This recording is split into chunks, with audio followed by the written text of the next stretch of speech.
আমার সুপ্রিয় ছাত্রছাত্রীবৃন্দ, আশা করি সকলেই ভালো আছো। আপডেট অ্যাকাউন্টিং কেয়ারের পক্ষ থেকে সবাইকে শুভেচ্ছা, সুস্বাগতম। আমাদের অফলাইন প্ল্যাটফর্মের পাশাপাশি অনলাইন প্ল্যাটফর্মে একটা ওপেনিং স্পিচের মাধ্যমে আমরা শুরু করেছিলাম। তো আজ আমরা লাইভ ক্লাসে চলে আসছি। এটা বিবিএ সেকেন্ড ইয়ারে যাদের জন্য কাজে লাগবে। বিবিএ সেকেন্ড ইয়ারের অ্যাকাউন্টিং ডিপার্টমেন্ট, ফাইন্যান্স ডিপার্টমেন্ট এবং মার্কেটিং ডিপার্টমেন্ট, এই তিনটা ডিপার্টমেন্টেরই এই ক্লাসটা কাজে লাগবে। এবং এই তিনটা ডিপার্টমেন্টের সাবজেক্টের নামই বিজনেস স্ট্যাটিস্টিক্স, এবং এই তিনটা ডিপার্টমেন্টেরই এই চ্যাপ্টারটা আছে এবং এটা খুবই মেজর একটা চ্যাপ্টার। আমরা আজকে যে চ্যাপ্টারটা শুরু করব, এটা বই বেঁধে বিভিন্নভাবে আগে পরে থাকতে পারে, এজন্য আমি চ্যাপ্টারের সিরিয়াল নাম্বারটা উল্লেখ করলাম না, আমি শুধু নামটা উল্লেখ করলাম। তোমরা তোমাদের যে বই আছে সেখান থেকে খুঁজে নেবে। আর একটা কথা বলে রাখি, আমাদের এখানে তোমরা যে ক্লাসগুলো করবে এখান থেকে তোমরা স্পেশাল ম্যাথ এবং সাজেশন পেয়ে যাবে। সেই মাফিক তোমরা অঙ্ক করতে পারবে। হয়তো অনেকে চিন্তা করছো যে আমরা ক্লাস করতেছি কিভাবে অঙ্ক পাবো, এখানে তোমরা পিডিএফ ফরম্যাটে সব অঙ্কগুলি পেয়ে যাবে। তো এ পর্যায়ে আমরা আমাদের ক্লাস শুরু করছি বিজনেস স্ট্যাটিস্টিক্স, এবং আমি আগেও বলেছি, আবারও বলেছি, যেটা বিবিএ সেকেন্ড ইয়ারের অ্যাকাউন্টিং, ফাইন্যান্স এবং মার্কেটিং ডিপার্টমেন্টের একটা ক্লাস। আর আমাদের বইয়ের নাম হচ্ছে business statistics.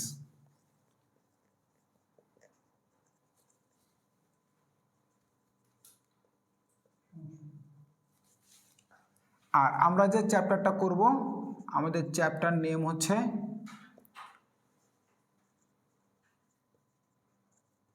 Measures of central tendency, যেটাকে বাংলায় বলে কেন্দ্রীয় প্রবণতা পরিমাপ। তোমরা একটু বাংলাটা লিখে নাও, কেন্দ্রীয় প্রবণতা পরিমাপ, মেজার্স অফ সেন্ট্রাল টেন্ডেন্সি। আসলে এইটা না জানলে পরিসংখ্যানে আসলে কিছুই জানা হয় না। তো মেজার্স অফ সেন্ট্রাল টেন্ডেন্সি খুবই গুরুত্বপূর্ণ একটা অধ্যায়। এটার মাধ্যমে আমরা আমাদের mean, median, mode, quartile, decile, percentile, octile, geometric mean, অনেক আইটেম আছে এখানে আলোচনা করার মতো এবং খুবই বড় একটা অধ্যায়।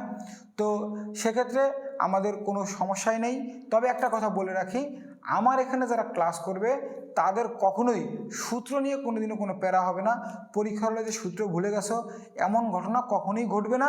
যদি তোমরা আমার কথা মতো চলো তাহলে তোমরা ঠিকঠাকভাবেই সব সূত্রগুলো আত্মস্থ করতে পারবে এবং এর অ্যাপ্লিকেশনগুলোও করতে পারবে। তো কথা না বাড়িয়ে আমরা চলে যাই ফর্মুলা 1-এ।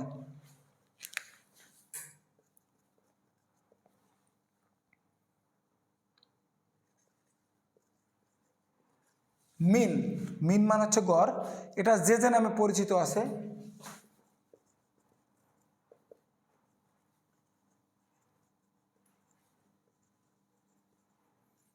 মিন বা অ্যারিথমেটিক মিন, বাংলায় বলে গাণিতিক গড়।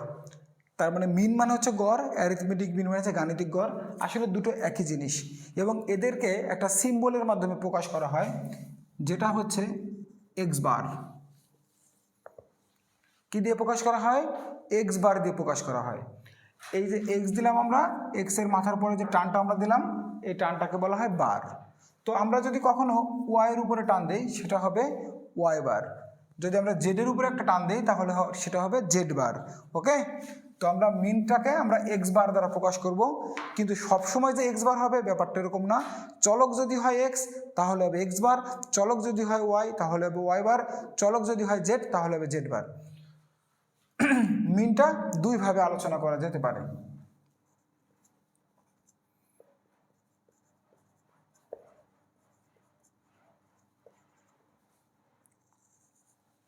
ডিরেক্ট মেথড, ডিরেক্ট মেথড আর একটা আছে শর্টকাট মেথড। প্রথমে আমরা ডিরেক্ট মেথডে যাব। ডিরেক্ট মেথডটা আমরা যদি পারি তাহলে শর্টকাট মেথড আমরা এমনিতেই পারবো।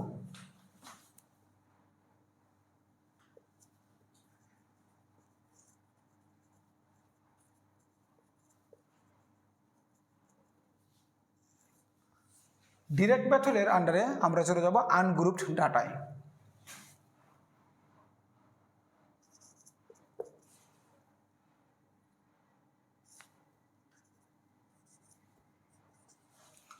তো এক্স বারের সূত্র হচ্ছে summation X divided N, summation X divided N. তো আনগ্রুপ ডাটার সূত্র হচ্ছে সামেশন এক্স ডিভাইডেড এন।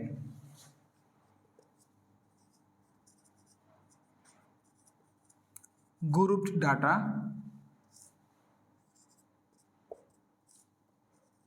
একটা মজার বিষয় হলো আমি কিন্তু অনেক সময় অনেক জিনিস একটু ভুল লিখব, আর আমি যে পর্যন্ত পারমিশন না দিব সে পর্যন্ত তোমরা তুলবে না। তো আমি এক্সবারের আনগ্রুপ ডাটা সূত্র এখানে যা লিখেছি এখানেও কিন্তু আমি তাই লিখেছি, এটা তোমার বোঝার স্বার্থে। অনেকে আমরা ভয় পাই যে এই সূত্রটা পারছি, এটা পারছি না, এটা পারবো, এটা কি পারবো না, অনেক ধরনের ভীতি কাজ করে।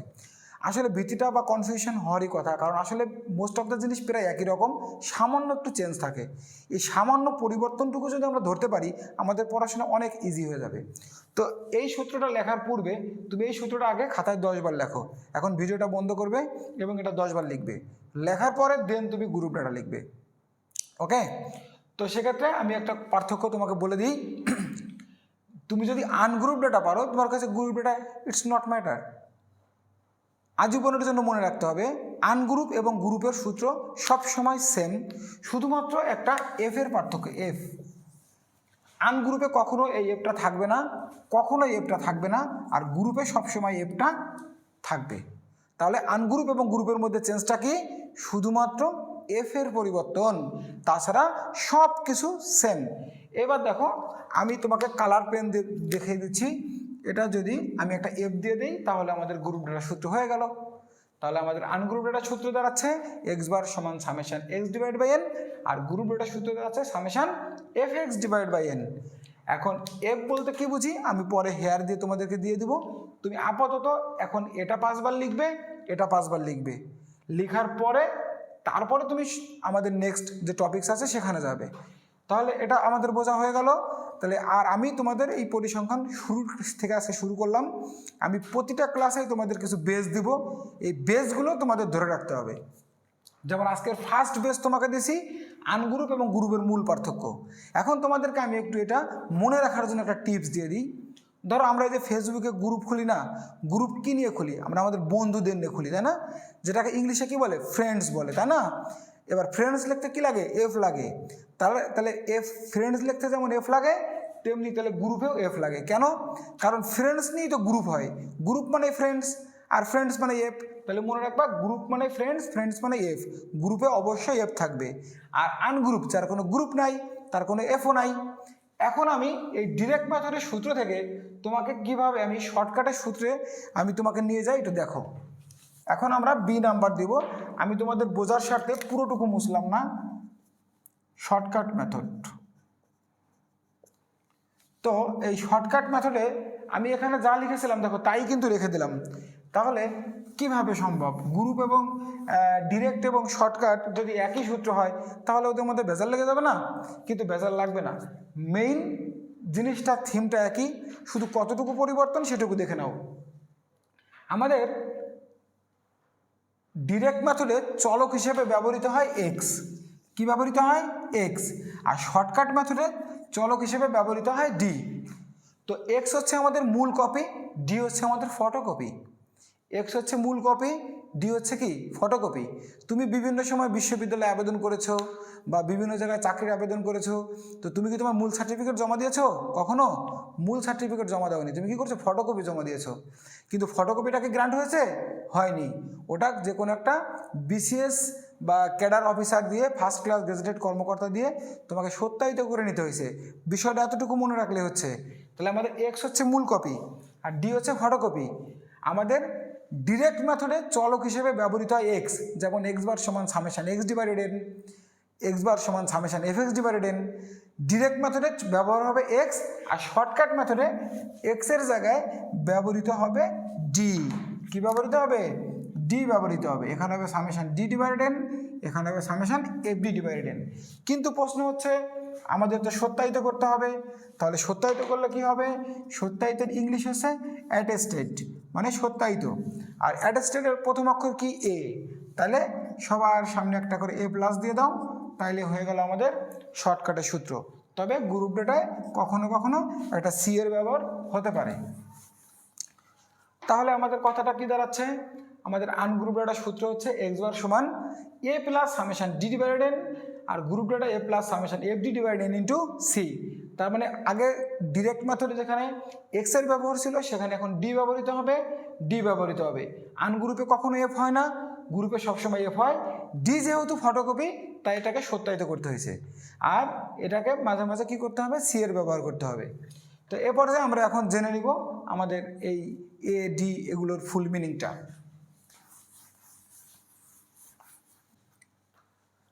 তো হেয়ারটা লেখার পূর্বে তোমাদেরকে কিন্তু আমি আবার একটা জিনিস স্মরণ করে দিচ্ছি, যে কোনো সূত্র আত্মস্থ করার জন্য পরপর তুমি দেখে দেখে, না দেখে দরকার নাই, দেখে দেখে 5 থেকে 7 বার, না হলে 10 বার পর্যন্ত লিখবে। দেখবা 1 ঘন্টার কাজ 10 মিনিট হয়ে গেছে। এজন্য তোমরা ডিরেক্ট মেথড এবং শর্টকাট মেথড দুইটাই দেখে দেখে কমপক্ষে 5 থেকে 7 বার করে সূত্রগুলো লিখবা। আজীবনের জন্য তোমার এটা ভিতরে সেভ হয়ে থাকবে।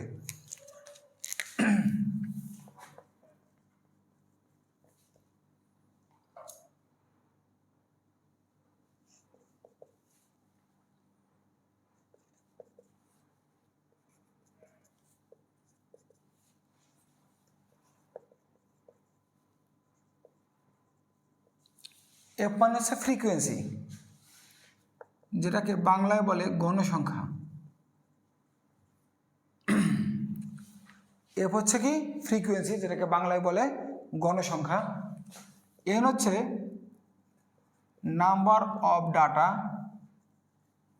Or total of frequency. মানে যদি আনগ্রুপ ডাটা হয় তাহলে গুনে গুনে 1, 2, 3, 4, 5টা ডাটা থাকলে তাহলে নাম্বার অফ ডাটা 5। আর যদি গ্রুপ ডাটার অঙ্ক হয় তাহলে ফ্রিকোয়েন্সি থাকবে, ফ্রিকোয়েন্সিকে যোগ করলে টোটাল বা সামেশন অফ ফ্রিকোয়েন্সি যে কোনো একটা বললেই হতো। এ মানে হচ্ছে অ্যাসিউমড মিন। অ্যাসিউমড মিন এর বাংলা হচ্ছে অনুমিত গড়, মানে অনুমান করে যে গড় ধরা হয় তাকে বলে অ্যাসিউমড মিন, অনুমিত গড়। আর সি সমান হচ্ছে ক্লাস ইন্টারভেল। ক্লাস ইন্টারভেল যেটাকে বলে শ্রেণী ব্যবধান, ক্লাস ইন্টারভেল, শ্রেণী ব্যবধান। তো আর একটা কি আছে, ডি। ডি মানে হচ্ছে ডেভিয়েশন,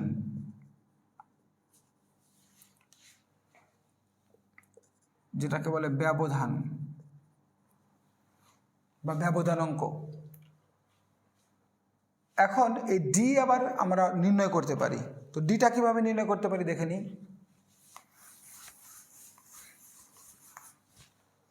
এটা আমি একটা নোটের মাধ্যমে তোমাদের দেব। ডি সমান এক্স মাইনাস এও হতে পারে, এক্স মাইনাস এ ডিভাইডেড সিও হতে পারে। ডি সমান এক্স মাইনাস এও হতে পারে, এক্স মাইনাস এ ডিভাইডেড সিও হতে পারে। তো কখন এক্স মাইনাস এ হবে, কখন এক্স মাইনাস এ ডিভাইডেড সি হবে দেখে নাও। তাহলে আমাদের নোটটা হচ্ছে ডি সমান x minus a oblique x minus A divided C. আমরা দুটোই ব্যবহার করতে পারবো, কিন্তু সব সময় না, এক একটা সিচুয়েশনে এক একটা ব্যবহার করতে পারবো। প্রশ্নে ক্লাস ইন্টারভেল থাকলে, ক্লাস ইন্টারভেল কেমন সেটা আমি দেখিয়ে দিচ্ছি, তুমি আপাতত মাথায় নোট রাখো যে ক্লাস ইন্টারভেল থাকলে, এবং তা যদি সব ক্ষেত্রে সমান হয়, শুধু ক্লাস ইন্টারভেল থাকলেই হবে না, তা সব ক্ষেত্রে সমান হতে হবে। তাহলে ডি নির্ণয়ে, মানে এই ডিটা নির্ণয়ে এবং সূত্রে, যেটা এখন আমার বোর্ডে নাই তোমার খাতায় আছে, সূত্রে সি এর ব্যবহার হবে। তাহলে ক্লাস ইন্টারভেল থাকলে এবং তা যদি সব ক্ষেত্রে সমান হয় তাহলে ডি নির্ণয় এবং সূত্রে, কোন সূত্রে, শর্টকাটের সূত্রে সি এর ব্যবহার হবে, অন্যথায় নয়। আর একটা কথা জেনে রাখতে হবে, ডিরেক্ট মেথডে কোনো সি এর ব্যবহার কখনোই নাই, সি এর ব্যবহার আছে শুধু শর্টকাট মেথডেই। তো ক্লাস ইন্টারভেল থাকতে হবে। এখন আমরা দেখে নেব ক্লাস ইন্টারভেলটা কি। ক্লাস ইন্টারভেল, ক্লাস ইন্টারভেল 10 থেকে 20, 20 থেকে 30, 30 থেকে 40, 40 থেকে 50, এরকম যদি কোনো কিছু থাকে সেটাকে ক্লাস ইন্টারভেল বলে। এখন এই যে 10 থেকে 20 কত ব্যবধান 10, 20 থেকে 30 কত ব্যবধান 10, 30 থেকে 40 কত ব্যবধান 10, তো প্রত্যেক ক্ষেত্রে ব্যবধান কত আছে 10। এরকম যদি প্রত্যেকটা ক্ষেত্রেই 10-10 করে ব্যবধান থাকে। তার মানে কি আমার ক্লাস ইন্টারভ্যালটা সমান আছে। তো ক্লাস ইন্টারভ্যাল সমান থাকলে তখন আমরা কোন সূত্রটা ব্যবহার করব? এই সূত্রটা ব্যবহার করব, ডি নির্ণয়, এক্স মাইনাস এ ডিভাইডেড সি। কিন্তু যদি তোমার ক্লাস ইন্টারভ্যালটা এমন থাকতো 10 থেকে 20, 20 থেকে 25, 25 থেকে 40, 40 থেকে 60, একটু ভালো করে দেখো, 10 থেকে 20 কত ব্যবধান? 10, 20 থেকে 25 কত ব্যবধান? 5, 25 থেকে 40 কত ব্যবধান? 15। তাহলে ক্লাস ইন্টারভ্যাল কিন্তু তোমার ঠিকই আছে। দেখো প্রশ্নে ক্লাস ইন্টারভ্যাল থাকলে, ক্লাস ইন্টারভ্যাল কিন্তু তোমার ঠিকই আছে, কিন্তু শুধু ক্লাস ইন্টারভ্যাল থাকলেই কিন্তু ডির কোন সূত্র হবে সেটা নির্ধারণ করা সম্ভব না। প্রথম কথা হচ্ছে এই সূত্রটা হতে গেলে তোমাকে আগে ক্লাস ইন্টারভ্যাল থাকতে হবে এবং তার সব ক্ষেত্রে সমান হতে হবে। তার মানে আমরা যদি এই সিচুয়েশনটা দেখি, এখানে ক্লাস ইন্টারভ্যাল আছে এবং তা প্রত্যেকটা ক্ষেত্রে সমান আছে, অর্থাৎ এখানে প্রত্যেক ক্ষেত্রেই 10 ব্যবধান আছে। এই জন্য এই ক্ষেত্রে আমার সূত্র ব্যবহার হবে এইটা। কিন্তু এখানেও কিন্তু ক্লাস ইন্টারভ্যাল আছে, কিন্তু এরা প্রত্যেক ক্ষেত্রে সমান নয়।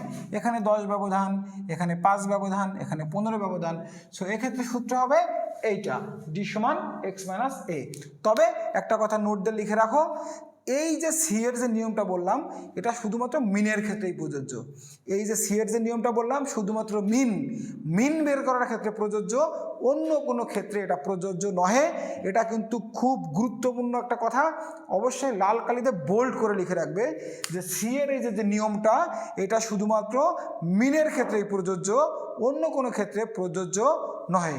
তো আজকে আমাদের ক্লাস এ পর্যন্তই, দেখা হবে নেক্সট ক্লাসে, আমরা অঙ্ক নিয়ে দেখা হবে, এগুলোর অঙ্ক করাবো। তো ধীরে ধীরে তোমরা সবই পাবে, একটু ধৈর্য ধরে নিতে হবে। আশা করি তোমাদের আর সেই গতানুগতিক প্রাইভেট ক্লাসে বসে থাকতে হবে না। আমাদের এই অনলাইন প্ল্যাটফর্মের মাধ্যমে তোমরা তোমাদের পূর্ণাঙ্গ প্রস্তুতি নিয়ে নিতে হবে। আর বারবারের মতো আপডেট অ্যাকাউন্টিং কেয়ার আবারও প্রমাণ করেছে তারাই সেরা। ফরিদপুরে আমরা সবসময় ডিপার্টমেন্ট ফার্স্ট সেকেন্ড থার্ড 50%-এর বেশি আমাদের এখান থেকে হয়ে থাকে। এবছরে অ্যাকাউন্টিং ডিপার্টমেন্টের ফার্স্ট সেকেন্ড থার্ড তিনটায় আমরা দখল করেছি সৃষ্টিকর্তার আশীর্বাদে এবং তোমাদের সহযোগিতায়। আশা করি তোমাদের চাকরি করো বা ব্যবসা করো বা যে কোনো কাজে তোমরা দিনের বেলায় ব্যস্ত থাকো না কেন, আমার এই ক্লাসটা রেগুলার 20, 25, 40 মিনিট দিলে অনায়াসে তোমাদের অনার্সে একটা ভালো ফলাফল চলে আসবে।